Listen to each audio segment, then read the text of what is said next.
नमस्कार। पिछले 2 वीडियो में हम लोग अलग-अलग टॉपिक को दोनों को डिस्कस कर चुके हैं कि अभिक्रिया किसे कहते हैं, रसायन किसे कहते हैं, जिसे हम इंग्लिश में केमिकल रिएक्शन, है ना? रिएक्शन मतलब अभिक्रिया या फिर प्रतिक्रिया। रसायन का मतलब होता है केमिकल, जिसके बारे में हम लोगों ने डिस्कस कर लिया। हम लोगों ने उसके साथ-साथ कई सारी चीज़ें भी जानी, जिसमें मुख्य रूप से इसमें हम लोगों ने जाना पदार्थ किसे कहते हैं, पदार्थ के बारे में जाना, जिसे हम मैटर, द्रव्य या सब्सटेंस, ऐसे कई नामों से हम लोगों ने जाना कि हाँ, ये रसायन में पाया जाता है। उसके साथ-साथ हम लोगों ने ये भी जाना कि हम पदार्थ हमारे दैनिक जीवन में हर जगह पाया जाता है। यहाँ तक कि इवन हम लोग भी पदार्थ ही हैं। मतलब यदि किसी भी चीज़ के बारे में हम अध्ययन करने जा रहे हैं तो उससे पहले वो चीज़ पदार्थ है। यदि वो चीज़ पदार्थ है तो मतलब वो रसायन है। इसकी पुष्टि हम लोगों ने उसी दिन पढ़ लिया था। और उसके साथ-साथ हम लोगों ने ये भी जाना था तो क्या कोई भी ऐसा चीज़ नहीं है जो पदार्थ ना हो? तो उसके बारे में हमने ये भी जाना कि नहीं, प्रकाश एक ऐसी चीज़ है जो कि स्थान तो घेरती है लेकिन उसके साथ-साथ उसमें भार नहीं होता। ये चीज़ तो उस दिन स्पष्ट हो गई थी। और इस चीज़ को छोड़कर बाकी सारी चीज़ों में कुछ न कुछ प्रॉपर्टी ऐसी पाई जाती है जहाँ पर पदार्थ, जहाँ पर मैटर जो है एग्जिस्ट करता है। यहाँ तक तो हम लोगों ने क्लियर कर लिया था। कुछ चीज़ें उसमें रह गई थी, जैसे कि रसायन के इतिहास के बारे में देखें तो रसायन, आप बोलोगे कि नहीं रसायन है क्या चीज़ या फिर इसका नाम कैसे पड़ा? तो इसके नाम के पीछे की कहानी देखा जाए तो मिस्र में पाई जाने वाली काली मिट्टी की लीफ, जैसा कि हम लोग पढ़ते आए हैं कि उसी के उसको वहाँ के लोग केमी केमी के नाम से जानते थे। केमी मतलब केमी, जिससे वो केमिकल या फिर केमिस्ट्री उसका नाम रख दिया गया, जिसके जनक एंटोनी लियोसियर को जाना जाता है। ये सारी चीज़ें तो हम लोगों ने क्लास 9th में या फिर आप लोगों ने पढ़ रखा होगा, इसलिए उस दिन तो मैंने उसका जिक्र नहीं किया, लेकिन फिर लगा कि नहीं यार करना चाहिए था, इससे क्यों छोड़ना। तो ठीक है, ये तो क्लियर हो गया कि रसायन कहते किसको हैं, इसको पढ़ लिया। अच्छा, उस दिन के साथ साथ एक कन्फ्यूजन और शायद बन गई कि क्या कोई भी विज्ञान हमें पढ़ना होगा तो उससे पहले हमें रसायन को पढ़ना होगा? जी नहीं, ऐसी बात नहीं है। कहने का सेंस ऐसा नहीं था कि नहीं, हाँ, आपको कोई भी साइंस पढ़नी हो या फिर फिजिक्स, केमिस्ट्री, फिजिक्स या बायोलॉजी, जूलॉजी, बॉटनी, कोई भी चीज़ पढ़नी हो तो उससे पहले आपको रसायन पढ़ना होगा, ऐसा बात नहीं।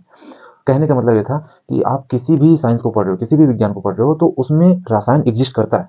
मैंने बोला उसमें रसायन घुसी हुई है हर एक विज्ञान में। कैसे? जैसे कोई भी वस्तु है, जैसे आप ऐसे समझिए, फिजिक्स के बारे में जब पढ़ते हो, फोर्स के बारे में पढ़ते हो, दाब है, प्रेशर है ना? मोशन है, इलेक्ट्रिक है, कुछ भी चीज़ों के बारे में पढ़ते हो तो उससे पहले वो है क्या चीज़? मैटर है। तो मैटर है किसका? रसायन का।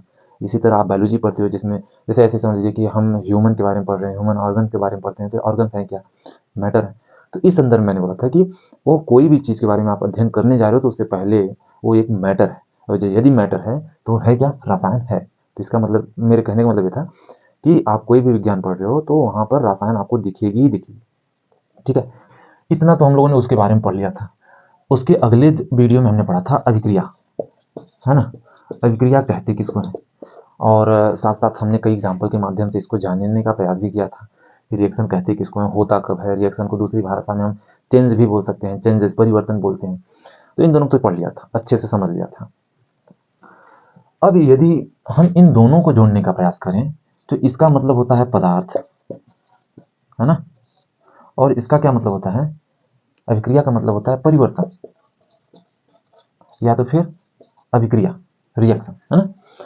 यदि इन दोनों चीजों को हम जोड़ के देखें तो क्या है? पदार्थ में परिवर्तन या पदार्थ का बदलना या पदार्थ की अभिक्रिया। इसका यदि किताबी स्वरूप देखना हो तो हम कैसे बोलेंगे? तो शायद उस समय हम ऐसे बोल सकते हैं कि जब पदार्थ में परिवर्तन हो तो उसे रासायनिक क्रिया कहते हैं। तो आपने बोला कि हाँ यार, सही तो लग रहा है, डिफिनीशन तो अच्छा है, पदार्थ में परिवर्तन हो रहा है तो वो क्या है? रासायनिक अभिक्रिया है। लेकिन बात नहीं बन रही, थोड़ी सी और पढ़ना है, मतलब ऐसा पढ़ना है जो कि किसी को बता सकूं, हम एग्जाम में भी लिख सकें। अब वहाँ पर तो ऐसे नहीं लिख सकते ना कि नहीं, मैं अचानक से चौंक गया या फिर दूध फट गया तो रिएक्शन है, परिवर्तन है। लिख सकते हैं एग्जाम्पल के रूप में, लेकिन ये जो घरेलू एग्जाम्पल दिए हैं उसको तो नहीं लिख सकते ना। तो इसके लिए एक किताबी लैंग्वेज का मतलब परिभाषा क्या होना चाहिए? तो सिंपल सेंटेंस में यदि बोलें तो हम ऐसे बोल सकते हैं कि क्योंकि रसायन जो परिवर्तन हो रहा है, तो इस संदर्भ में यदि हम इसकी परिभाषा बनानी चाहें तो ऐसा बना सकते हैं कि ऐसा परिवर्तन जो कभी परिवर्तित न हो। क्या बोल रहा हूँ? ऐसा परिवर्तन जो कि कभी परिवर्तित न हो। नहीं समझे? अच्छा नहीं आया, मजा नहीं आया, तो और कैसे मजा आएगा? तो फिर से रिटर्न, फिर से क्या बोले? ऐसे बोलते हैं कि ऐसा पदार्थों का ऐसा परिवर्तन जो कि अपनी प्रारंभिक अवस्था में ना आए। हाँ, शायद सुंदर लग रहा है। फिर से रिपीट करें, पदार्थों का ऐसा परिवर्तन जो कि अपनी इनिशियल स्टेज में या फिर प्रारंभिक अवस्था में पुनः परिवर्तित न हो सके। क्या बोलेंगे उसे? रासायनिक क्रिया। कुछ और सरल में तो ऐसे बोल लें, ऐसा परिवर्तन जो कि अपनी प्रारंभिक अवस्था में ना आए। क्या बोलेंगे उसे? रासायनिक अभिक्रिया। कुछ और लंबे शब्दों में बोले तो ऐसे बोल दें, एक या एक से अधिक पदार्थ मिलकर एक या एक से अधिक पदार्थ का निर्माण करें, और निर्माण कैसा हो? अपने पहले वाले गुणों की अपेक्षा वो अलग हो, तो उसे क्या बोलेंगे? उसे रासायनिक अभिक्रिया बोलेंगे। समझ रहे हो आप बात को? जैसे मैं एग्जाम्पल के रूप में, हमने उस दिन देखा दूध फट गया था, तो दूध से बोलेंगे भी उसके बावजूद दूध अपनी अवस्था में नहीं आएगा। कौन सा दूध? फटा हुआ दूध। मतलब वो है क्या चीज? वो क्या है? रासायनिक अभिक्रिया है।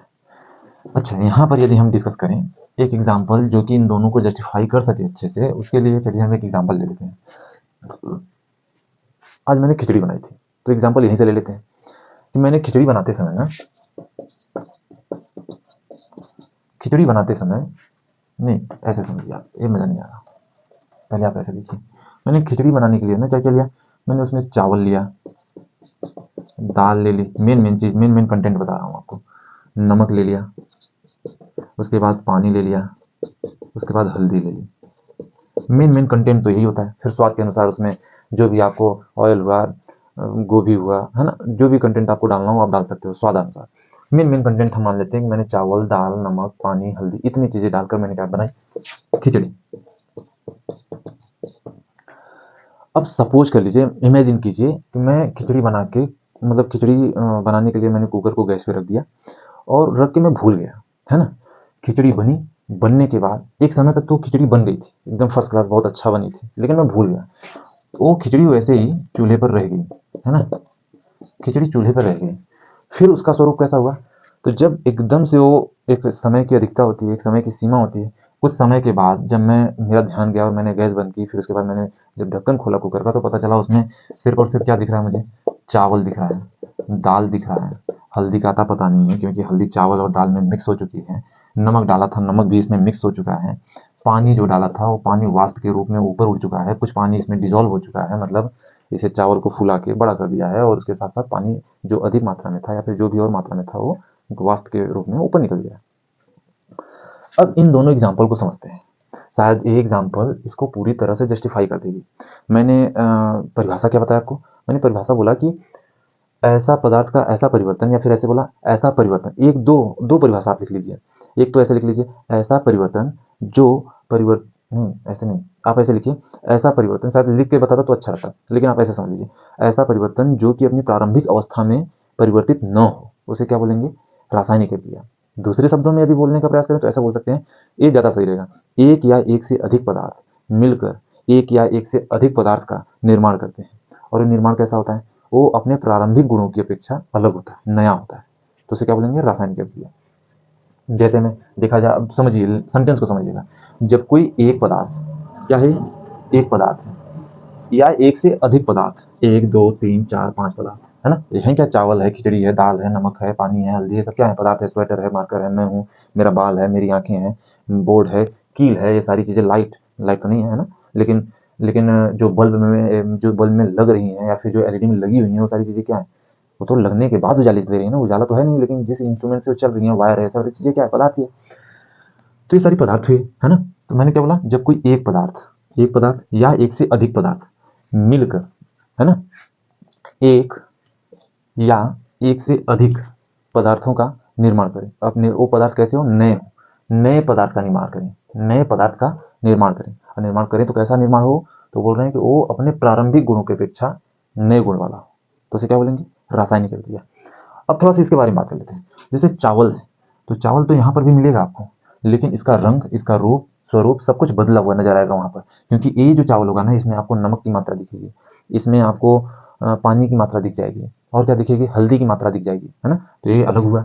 दाल देखते हैं, दाल में भी नमक मिला हुआ होगा, है ना, उसके साथ साथ पानी भी डिजॉल्व होगा। नमक तो दिखेगा ही नहीं क्योंकि नमक इनमें मिल चुका है। पानी है तो, इसमें है तो, लेकिन पानी को आप अलग नहीं कर सकते क्योंकि वो उसके अंदर है। हल्दी है इसमें, लेकिन हल्दी को भी अलग नहीं कर सकते, है ना। तो मतलब जो चीजें यहाँ पर डाली गई थी, जो भी पदार्थ यहाँ पर डाले गए थे, वो पदार्थ मिलकर एक नए पदार्थ का निर्माण किए। वो पदार्थ कैसा था? वो अपने प्रारंभिक गुणों की अपेक्षा बिल्कुल अलग था, है ना। दूसरे सेंस में देख लेते हैं कि यही खिचड़ी जब उसी ईंधन पे बनी रह गई तो क्या हुआ? वो बनने के बाद क्या हुआ कि इसमें चावल, कब? जब वो एकदम जलते जलते एकदम सूखा हो गया, पूरी तरह ड्राई हो गया ना, तो उसमें देखेंगे चावल की मात्रा अलग हो गई, फिर उसमें दाल की मात्रा भी अलग हो गई, इसमें पानी जो था वो पानी पूरी तरह वाष्प बन के ऊपर चला गया है ना। इसमें तो आपको पानी की मात्रा मिल भी जाएगी, लेकिन यहाँ पर पानी की मात्रा नहीं मिल रही है। क्यों? पूरी तरह वाष्प बन के ऊपर चला गया। और इसमें खिचड़ी का जो स्वरूप था ये पूरी तरह अलग हो गया, मतलब चावल आ गया, इसमें पानी दाल भी आ गया, पानी तो है ही नहीं, है ना। तो ये तो था जिसे हम रासायनिक अभिक्रिया बोलते हैं। अब आपके दिमाग में आएगा कि ये चीजें तो हैं, तो क्या हम यही चीजें लिखेंगे? एक चीज बार बार मैं कहना चाहूंगा कि आप यदि समझने की बात है तो आप अपने पास आस पास के एग्जाम्पल को लीजिए, उससे पहले समझिए, पहले टटोलिए, उसे जानने का प्रयास कीजिए। आप ऐसा समझेंगे कि नहीं बस मैं तुरंत एकदम करने लगूं, तो धीरज रखिए। गलतियां शायद हमसे यहीं पर होती हैं, हम उसे अच्छे से समझने के बजाय ज़्यादा से ज़्यादा सीखने का प्रयास करते हैं। सीखनी अच्छी बातें हैं, उसमें गलत नहीं है, लेकिन उससे पहले हम कम से कम समझ तो लें कि ये चीज़ें होती क्या हैं, कैसे होती हैं। अब इसके बाद हम ये देखने का प्रयास करें कि इस एग्जाम्पल पर, इस डिफिनीशन पर क्या कोई हमारे पास ऐसा एग्जाम्पल है जो कि हम एग्जाम में एटलीस्ट लिख सकें। तो क्या क्या है, थोड़ा सा ये दो एग्जाम्पल लेकर देखते हैं, ज़्यादा नहीं, आपके किताबी सेंस में बात करते हैं। जैसे मैंने क्या बोला, पदार्थ की बात हो रही है, तो पदार्थ हम किसे बोलते हैं? कागज है मेरे पास, कागज है ना मेरे पास, कागज को मैंने क्या किया? जला दिया, है ना। लिख दूं यहाँ पे, जला दिया इसे। और एक चीज ध्यान रखिए, एक एक कॉन्सेप्ट आपको पता चलता जाएगा, बस इतना काम करिएगा कि आप लोग इसे थोड़ा ओपन रखिएगा, ताकि जो भी चीजें जाए ना वो एकदम आराम से पूरी तरह से माइंड में पूरी तरह सेट हो जाए। अब एक चीज ध्यान रखिएगा कि हमारे इन्वायरमेंट में जब भी कहीं पर आग लगाई जा रही है या फिर जब भी कोई चीज जलता है, तो जलने के दौरान वहां पर रिएक्शन होता है। पहला चीजें तो ये होती है, पहली परिवर्तन तो ये होती है कि जब तक वहां पर ऑक्सीजन की मात्रा नहीं होगी तब तक वहां पर आग नहीं लग सकती। इतना तो क्लियर रखिएगा। मतलब आप चाहे वो घर में आग लगाओ, चाहे गांव में आग लगा दो, चाहे चाहे आप पटाखे फोड़ो, या फिर जो कुछ भी करो, कपड़े में आग लगा दो, कुछ भी करो, लेकिन यदि आप आग लगा रहे हो तो आप चाहकर भी ऑक्सीजन को दूर नहीं कर सकते। यदि जल रहा है कुछ तो समझ लो वहां पर ऑक्सीजन उपस्थित है। अब आप जाके आग से आग के बगल में बैठकर देख लीजिए कि वहां पर ऑक्सीजन है कि नहीं है, हैं? जस्टिफाई कीजिए, एक बार देख चेक कीजिए उसे। देखिए, जब भी कोई कागज जलाया जाता है ना तो वहां पर ऑक्सीजन रहता है। तो चलिए फिर से एक बार लिखते हैं। कागज को मैंने लिया, उसे क्या किया मैंने? ऑक्सीजन था वहां पे, ऑक्सीजन था, इसमें मैंने क्या किया? जला दिया। फिर उसके बाद क्या हुआ? मुझे राख मिली, उसके साथ साथ काला धुआं मिला, है ना। अब देखिए, लिखने का जो तरीका है वो पहले समझिएगा। जब भी कोई दो चीजें मिल रही हैं तो मैं उसके बीच में ऐड का चिन्ह लगा रहा हूँ, सिर्फ ये बताने के लिए कि इसके साथ ये भी है। जैसे हम लिखते हैं स्कूल में 2+3=5, मतलब ये जो दो और दो के साथ क्या है? 3 है, और किस रूप में है? जोड़ के रूप में, मतलब दो में 3 जोड़ा जा रहा है। वैसे ही यहाँ पर समझिए आप, कागज है उसके साथ ऑक्सीजन को जोड़ा जा रहा है ना। ऐसे समझिए। फिर उसके बाद जो ये चीजें लगाई जा रही हैं, जो हम इक्वल टू दिखाते हैं, उसके बजाय हम केमिकल की भाषा में ऐसे दिखाते हैं कि ये चीजें हो रही हैं। अब क्या हो रही हैं? क्या ये एरो का निशान सिर्फ इक्वल टू का स्थान लेता है? तो उसके बारे में हम आगे डिस्कस करेंगे कि इसकी क्या महत्व होती है और इसका क्या महत्व होता है। ये तो हम मैथ की भाषा में समझते ही हैं, लेकिन इसके बारे में हम जानेंगे अभी, है ना। उसके लिए धीरज रखिए, बस इतना समझिए कि ये इस स्थान पे आ गया। उसके बाद जलने का नाम ले रहे हैं कि इसे जलाया जा रहा है। फिर उसके बाद क्या होता है? वहां पर राख प्राप्त होती है हमें, उसका जो है कागज का, उसके साथ साथ काला धुआं भी निकलता है। इतनी चीजें तो स्पष्ट हो गई। यदि हमें इसे क्या बोलते हैं, केमिकल के रूप में लिखना हो तो हम इसको ऐसे लिख सकते हैं, हम इसको ऐसे लिख सकते हैं, कागज है तो मतलब कार्बन है, ऑक्सीजन है मतलब O2 है। ये मिलकर बना क्या रहा है? यदि इसे जलाया जा रहा है तो इसे क्या बनाया जा रहा है? CO2 बनाई जा रही है, साथ में साथ कुछ राख मिल रही है मुझे। अब थोड़ा समझिएगा। अब आप बोलोगे कागज को मैंने कार्बन क्यों बोला? एक समझने के सेंस से हिसाब से बोला। वैसे भी देखा जाए तो आपके आसपास जितनी भी सारी चीजें लगभग जो दिखती है ना, इतना मान चलिए कि हम लोग अपने जीवन में मैक्सिमम चीजों का जो यूज करते हैं वो कार्बन से मिलकर बनी हुई होती है। जैसे कि मार्कर, मैं, बोर्ड, है ना, कुछ भी चीजें, एनीथिंग जो देख लीजिए, यदि आपके सामने जो भी चीजें लगभग लगभग दिख रही हैं, एलिमेंट को छोड़ा, है ना, वो सारी की सारी क्या है? आपकी कार्बन है। जैसे कि आप लोहा ले लेंगे तो बोलेंगे कार्बन से मिलकर बना हुआ है, जी नहीं, वो कार्बन से मिलकर नहीं बना हुआ है, क्योंकि वो एक एलिमेंट है ना। जैसे कि कार्बन खुद अपने आप में एक एलिमेंट है। लेकिन इसकी जब चैप्टर के बारे में पढ़ेंगे तो हम लोग इसके बारे में डिटेल जानेंगे, नहीं हाँ कार्बन की क्या क्या विशेषताएं होती हैं, कैसे कैसे कार्बन हमारी लाइफ में इतने ज़्यादा क्यों इंपॉर्टेंट रखता है, उसके बारे में देखेंगे। लेकिन यहाँ पर देखें कि मैंने कार्बन को लिया, उसके साथ ऑक्सीजन को मिला दिया, ऑक्सीजन को मिलाने के बाद उसे जला दिया, जलाने के बाद हमें क्या मिला? CO2 मिला, उसके साथ साथ राख मिल गई। अब ये CO2 है क्या? बस इतना समझ लीजिए कि घर पे बैठे बैठे बस निगाह को अपने दौड़ा लीजिए, जहां जहां काला धुआं उड़ रहा है तो मतलब वहां पर CO2 है ना। मतलब काला दिख जाए तो समझ लो कार्बन है वहां पर। ऑक्सीजन हमारे इन्वायरमेंट में ये रिएक्शन करके हमेशा आपको CO2 के ही रूप में मिलता है। यदि कुछ कंडीशन ऐसी आएंगी तो वहाँ पर देख लेंगे। कुछ चीज़ें तो आपको इस समय बस ऐसे समझिए कि हाँ ऐसे ही होता है, अभी नहीं समझ में आ रही है तो बस ऐसे समझिए कि बस ऐसे ही होता है, कोई दिक्कत नहीं। जब हम केमिस्ट्री में जैसे जैसे इंटर करते जाएंगे वैसे वैसे, ऐसा नहीं होता कि जब ठंडियों के दिनों में खूब ज़्यादा कोहरा पड़ा हुआ है तो हमें ज़्यादा दूर की चीज़ें नहीं दिखती, हमें बस पास की चीज़ें दिखती हैं। तो हम बस ऐसे समझ लेना कि वहाँ पर ना मैच हो रहा है, वहाँ पर क्रिकेट खेला जा रहा है, दिखाई तो नहीं दे रहा लेकिन वहाँ पर हो रहा है। लेकिन जैसे जैसे हम पास में जाते चले जाते हैं तो पता चलता है कि वहाँ पर 4 लोग बैठकर क्रिकेट की बात कर रहे थे, तो हमें ऐसा लगा कि नहीं क्रिकेट खेला जा रहा है। बस वैसे ही समझ लीजिए कि हम अभी जो पढ़ेंगे वो सिर्फ और सिर्फ एक समझने के लिए, एक जानने के लिए, थोड़ी सी इसे दोस्ती करने के लिए कि इसे दोस्ती करने का तरीका क्या क्या है, कैसे कैसे इसे जान सकते हैं, उस हिसाब से पढ़ेंगे। फिर जैसे जैसे जैसे जैसे इसके नियम, इसके कायदे कानून सब कुछ पढ़ते जाएंगे, जैसे जैसे ये हमें सिखाता जाएगा वैसे हम भी जान जाएंगे कि नहीं भाई तो वहाँ पर मैंने ऐसे पढ़ा था, वहाँ पर ऐसे नहीं, ऐसे होना चाहिए था, है ना। चलो ठीक है, अब आगे एक दो एग्जाम्पल और देखें, या तो आप लोग ट्राई करोगे, लेकिन हाँ ध्यान रखिएगा इनका सेंस अभी पढ़ना बाकी है हमें, इसके बारे में आप घबराइएगा नहीं। इसके रूल क्या होते हैं, इसके लिखने का तरीका क्या होता है, इसको कहते क्या हैं, ध्यान रखिए। अभी मैं आपको बता दूं यह विकारक बोलते हैं, इसे उत्पाद बोलते हैं।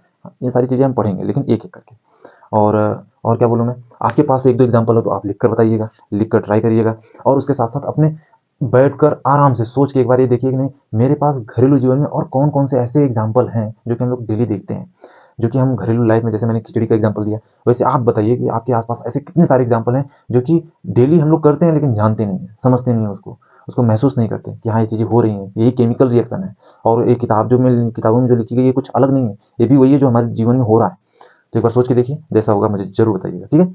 चलते हैं, मिलेंगे अब अगली वीडियो में ना, तो सिर्फ और सिर्फ इनके नियम को समझने के लिए, इनको लिखेंगे कैसे, ये कब लिखा जाएगा, ये कैसे लिखते हैं, या फिर क्या इसका एरो जो है इधर भी हो सकता है, या फिर क्या कुछ चीज़ें और परिवर्तित की जा सकती है, इसके बारे में मिलेंगे अगली वीडियो में, ठीक है।